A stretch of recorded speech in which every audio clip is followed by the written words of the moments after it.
ಇಂದು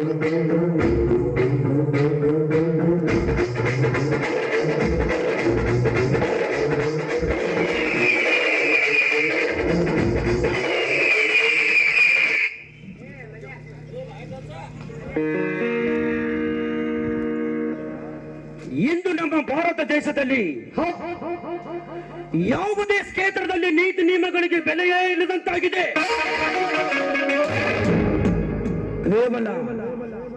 ಕೇವಲ ದುಡ್ಡಿಗೆ ಬೆಲೆ ಕೊಡುವ ಈಗಿನ ದೊಡ್ಡ ಸಮಾಜದಲ್ಲಿ ಆ ಪರಸಿವನ ಡಮರು ಹೋಗುದು ನಾದಕ್ಕೆ ನೃತ್ಯ ಮಾಡದೆ ಕೈಯಲ್ಲಿ ಮುಚ್ಚ ಹಿಡಿದು ತಿರುಗುವ ನನ್ನಂತ ಕೆಚ್ಚೆದೆಯ ವೀರ ಮಾತ್ರ ಬದುಕಬಹುದು.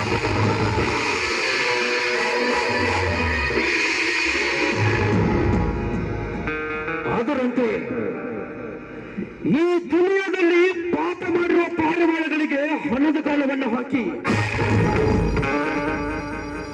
ಕೊಟ್ಟು ನಿಂತ ಚಲನೆಯರ ಜೊತೆ ಚಲ್ಲಾಟ ಆಡುವುದೇ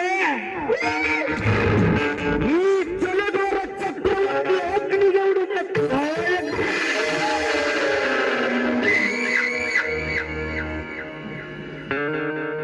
ಈ ನಿಸರ್ಗದಲ್ಲಿ ನಗುವ ಕೆಂಪು ಗುಲಾಬಿಯನ್ನು ಕಂಡ ಕ್ಷಣ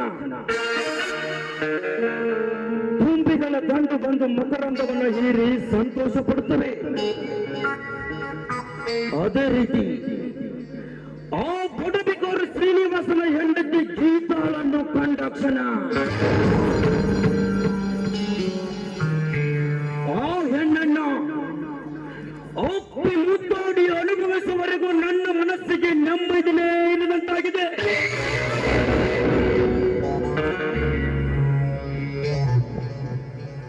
ಏನವಳ ಮೈ ಮಾಟ ಮೋಹಕ ಪುಡಿ ನೋಟ, ಕೆಸರಿನಲ್ಲಿನ ಕಮಲದಂತೆ ಮುಳ್ಳುಗಳಲ್ಲಿ ಗುಲಾಬಿಯಂತೆ, ಆ ಬೇಲೂರಿನ ಶಿಲಾಪಾಲಿಕೆಯ ಜೀವಂತ ಕಲೆ ಅವಳ ಮೈ ತುಂಬಿಕೊಂಡಿದೆ. ಅಪ್ರತಿಮ ಸೌಂದರ್ಯ, ಆಗಾಧ ಸೌಂದರ್ಯ ನನ್ನ ಮನದೊಳಗಿರುವ ಸುಪ್ತ ಕಾಮನಗಳನ್ನು ನಡೆಸುತ್ತಿದ್ದೆ. ಅವಳನ್ನು ಅಪ್ಪಿ ಮುದ್ದಿಸಲು ಗೀತಾ ಗೀತಾ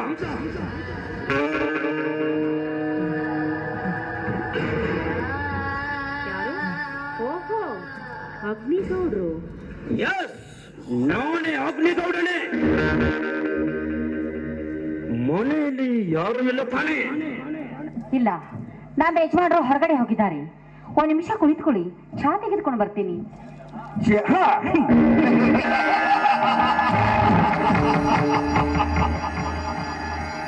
ಜೇನು ಗೂಡನ್ನೇ ಹೀರಲು ಬಂದಿರುವಾಗ ಚಹಾದ ಅವಶ್ಯಕತೆ ಏನಿದೆ ಗೀತಾ? ಈ ನಿಮ್ಮ ಮಾತಿನ ಅರ್ಥ ನನಗಾಗ್ಲಿಲ್ಲ. ಗೊತ್ತಾಗಲಿಲ್ಲ.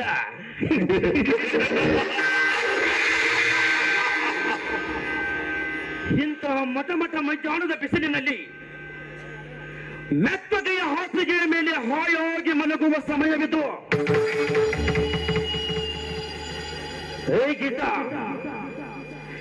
ನಿನ್ನ ಜೊತೆ ನನಗೆ ಮಲಗುವ ಆಸೆಯಾಗಿದೆ. ಮಾತಿನಲ್ಲಿ ಸ್ವಲ್ಪ ಹಿಡಿತವಿರಲಿ. ಮಾತು ಹಿಡಿತದಲ್ಲಿ ಇಟ್ಟುಕೊಂಡ್ರೆ ಗೀತಾ, ನಾನು ಬಯಸಿದ ಹೆಣ್ಣು ಸಿಗುವುದಿಲ್ಲ. ನಿನ್ನ ಜೊತೆ ಮಲಗಿ ಈ ನಿನ್ನ ದೇಹದ ಸವಿರುಚಿ ನೋಡಿ ನಿನ್ನ ಹೃದಯದ ಮೇಲಿನ ಅಂಗಾಂಗಗಳನ್ನು ಹೀರಿ ಕುಡಿಯಬೇಕೆನಿಸುತ್ತಿದೆ. ಈ ಜನ್ಮದಲ್ಲಿ ಕೂಡ ನೀ ನನ್ನ ಮೈ ಮುಟ್ಟುವುದಕ್ಕೆ ಸಾಧ್ಯವಿಲ್ಲೋ? ನಿನ್ನ ಮೈ ಮುಟ್ಟಲು ಸಾಧ್ಯವಿಲ್ಲ.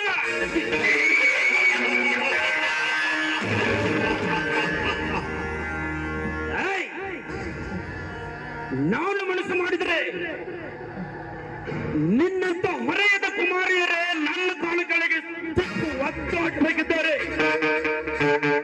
ಎಂತದರಲ್ಲಿ ಜಗದಲ್ಲಿ ಇನ್ನು ನಿನ್ನಂತ ಹೆಣ್ಣೇನು ಮಹಾನನಿಗೆ ಗೀತ. ಪಾಪಿ, ಕಂಡ ಹೆಣ್ಣು ಮಕ್ಕಳನ್ನು ಹೊತ್ತುಕೊಂಡು ಹೋಗಿ ಅವರ ಜೀವನವನ್ನೇ ಹಾಳು ಮಾಡ್ತಿರುವೆ ಅಲ್ಲ. ನೀನೊಬ್ಬ ಗಂಡಸನೋ ಷಂಡ. ಚಂದ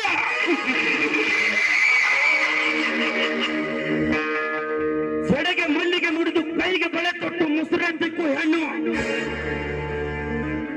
ನಿನಗೂ ಎಷ್ಟಿರಬೇಕಾದ್ರ ತೊಡೆ ತಟ್ಟೆ ನಿಂತು ಮೀಸೆಂದಿರುವ ಗಂಡಸನನು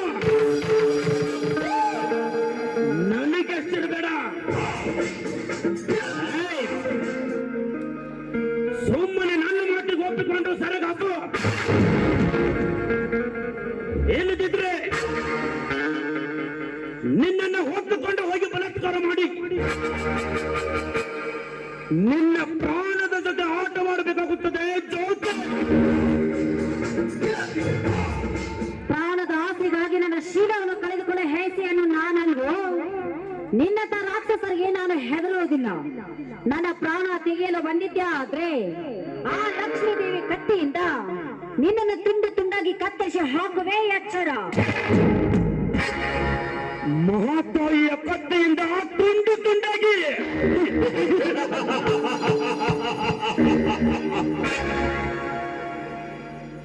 ತುಂಡು ತುಂಡಾಗಿ ಕತ್ತರಿಸದನೆಂದು ಬಡಬಡಿಸುವ ಹೊಲಸು ಹೆಣ್ಣೆ, ನಿನ್ನನ್ನ ಇನ್ನು ಯಾರು ಕಾಪಾಡ್ತಾರೆ ಅಂತ ನಾನು ನೋಡ್ತೇನೆ. ನನ್ನನ್ನು ಕಾಪಾಡಲು ಬಂದೇ ಬರುತ್ತಾನೆ. ಮಗನಂತೆ ಕೈ ತುತ್ತು ಮಾಡಿ ಉಳಿಸಿದ ನನ್ನ ಮೈದುನ ನರಸಿಂಹ ನನ್ನನ್ನು ಕಾಪಾಡಲು ಬಂದೇ ಬರುತ್ತಾನೆ. ಸಿಂಹ ನಿನ್ನ ಮೈದ್ನ ನರಸಿಂಹ.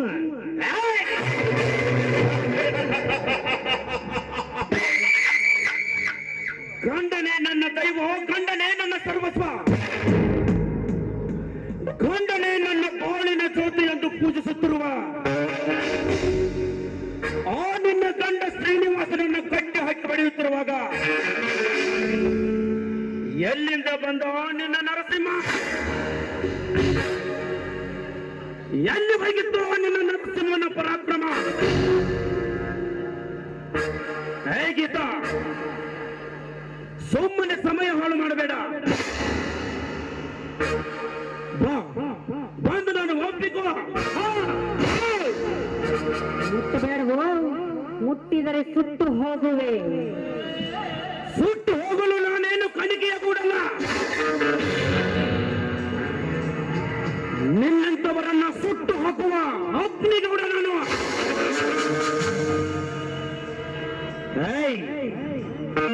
ನಿನ್ನನ್ನು ಸುಡಲು ನನಗೆ ಬಹಳ ಹೊತ್ತು ಬೇಕಾಗಿಲ್ಲ. ಒಂದೇ ಒಂದು ನಿಮಿಷ ಸಾಕು. ಕಾಗದ ಸುಟ್ಟ ಹಾಗೆ ಸುಟ್ಟು ಬೂದಿಯಾಗಿ ಎತ್ತಿ ನಿನ್ನ ಕೈಗೆ ಸುಟ್ಟುಕೊಳ್ಳುವುದಕ್ಕೆ ನಾನಿನ ಕೈ ಕಟ್ಟಿ ಕುಳಿತುಕೊಂಡಿಲ್ವೋ? ರಣಚಂಡಿಯಾಗಿ ನಿಂತಿದ್ದೇನೆ. ರಣಚಂಡಿ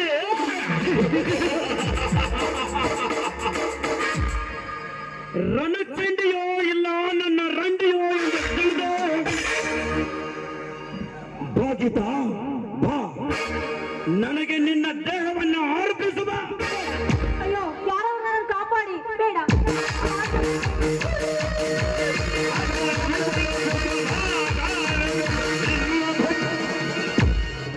ಕಾಪಾಡಿ.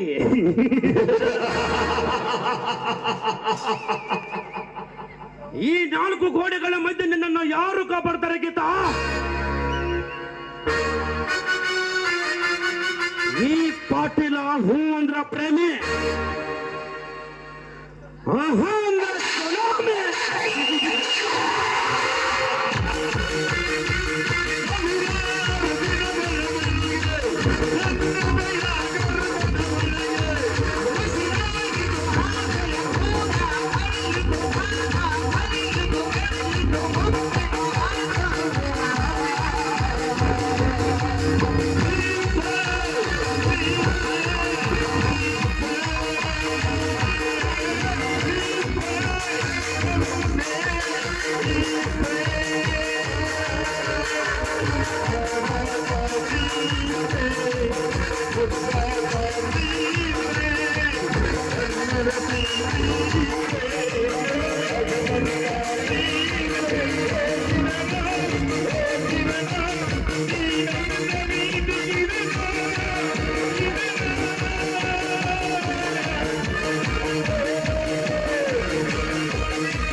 ನಾನು ಇದುವರೆಗೆ 100 ಹಣ್ಣುಗಳನ್ನು ಇಷ್ಟಪಟ್ಟು ತಿಂದಿದ್ದೆ,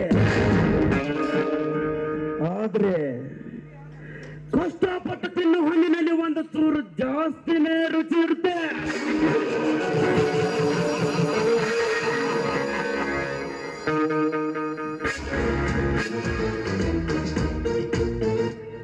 ಶ್ರೀನಿವಾಸನ ಹೆಂಡತಿ ಗೀತಾಳ ಶೀಲದ ಕವಚ ಕಳಚಿ ಹೋಯಿತು.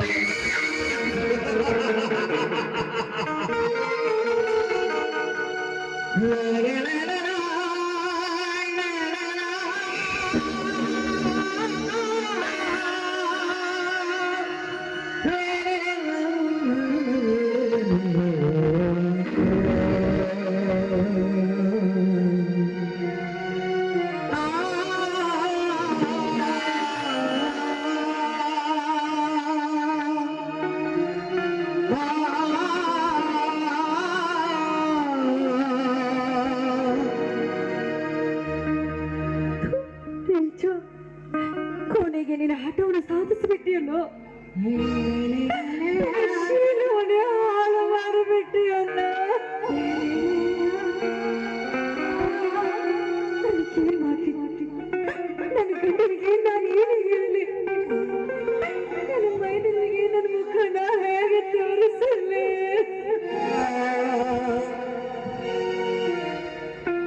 ಈ ವಿಷಯ ನನ್ನ ಮೈದನಿಗೆ ಗೊತ್ತಾದ್ರೆ ನಿನ್ನನ್ನು ಜೀವಂತವಾಗಿ ತಿದ್ದು ಬಿಡುತ್ತಾನೆ. ಮೋತ್ರೆ ಬಾಯಣ್ಣ, ಮಾತೆತ್ತಿದ್ರೆ ಸಾಕು ಗಂಡ ಮೈದನ ಗಂಡ ಮೈದನ ಗಂಡ ಮೈದನ. ಈ ಊರಾಗೆ ನಾವು ರಕ್ತ ಗಂಡಸ್ರ, ನಾವೆಲ್ಲ ಅದೇನು ಅಂತಾರಲ್ಲ 6 ನಂಬರ. ನೀನು ಜೀವಂತವಾಗಿ ಉಳಿದ್ರೆ ತಾನು ಅವರಿಗೆ ಗೊತ್ತಾಗೋದು. ಹೇಗೀತ ನೀರಿನ ಜೊತೆ ಆಟ ಆಡಿದ್ರ ಕೊಚ್ಕೊಂಡು, ಗಾಳಿ ಜೊತೆ ಆಟ ಆಡಿದ್ರ ತುಂಬಿಕೊಂಡು ಹೋಗ್ತೀಯ.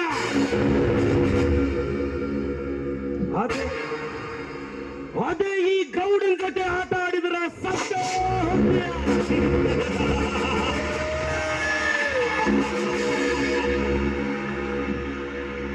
ಈ ಪಾಟೀಲ ಪ್ರೀತಿಯಿಂದ ಬಂದ್ರ ಪ್ರಾಣನ ಕೊಡ್ತಾನ, ದ್ವೇಷದಿಂದ ಬಂದ್ರ ಪ್ರಾಣ ತೆಗೆದು ಬಿಡ್ತಾನ.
ಗೀತಾ,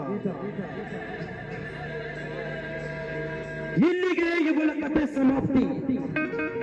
ಅಂದಮೇಲೆ ನಾನು ಇದುವರೆಗೆ ಇವಳ ಜೊತೆ ಮಾಡಿದೆ ಮಜಾ, ಆದ್ರ ನಾನು ಇವಳಿಗೆ ಕೊಟ್ಟಿದ್ದೆ ಸಜಾ.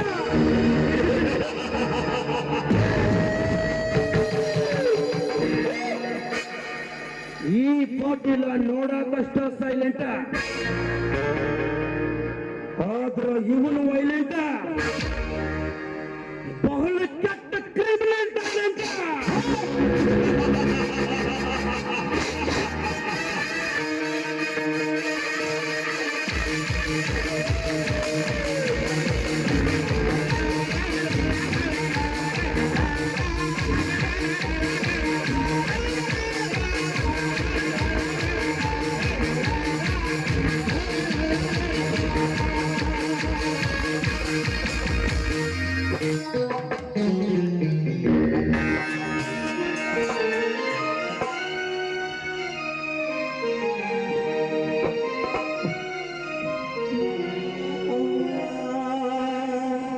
ಗೀತಾ, ಗೀತಾ, ಕುಡಿಯಲು ಒಂದು ಗ್ಲಾಸ್ ನೀರು ತೆಗೆದುಕೊಂಡು ಬಾ ಗೀತಾ.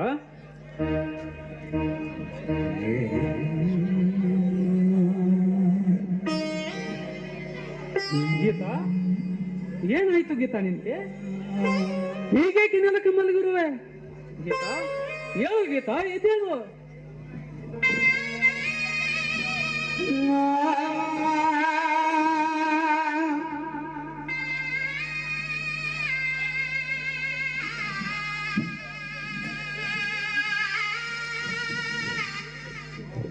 ಗೀತಾ, ಗೀತಾ,